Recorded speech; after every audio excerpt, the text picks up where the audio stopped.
Не каждая женщина могла до такого додуматься, но они были изобретательны. Ашык кызыл төстәге менә бу кыска күлмәк пионер галстукларыннан тегелгән. Ул Рязаннан килгән турист Ульяна Козинның игътибарын беренчеләрдән булып җәлеп итте.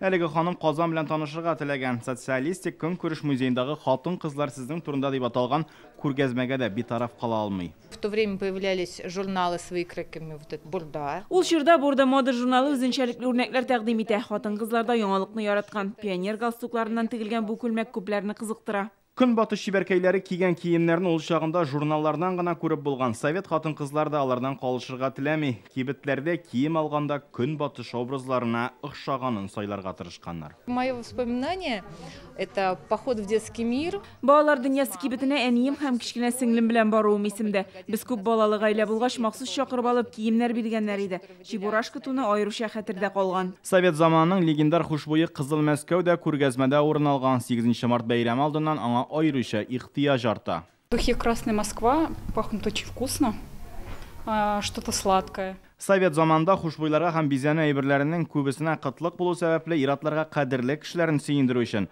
шактый тырышырга туры килгән. Женщины дарили на 23 февраля мужчинам носки. Ир-атларга хатын-кызлар 23 февральгә оек-баш, шипр одеколонын бүләк итәргә яраткан. Ир-затлар да якыннарын сөендерү турында уйлый башлый. Иң киң таралган бүләк тәмле исле хушбуй була. Күргәзмәдә хатын-кызлар өчен мөһим булган башка әйберләр дә урын алган. Бу көзге бижутерия, аяк киемнәре. Совет чоры балаларының әниләрен сөендерү өчен ясаган кул эшләнмәләр дә тәкъдим ителә. Күргәзмә 15 мартка кадәр эшләячәк. Руслан Хусаинов, Алмаз Зияддинов, Яңа гасыр каналы.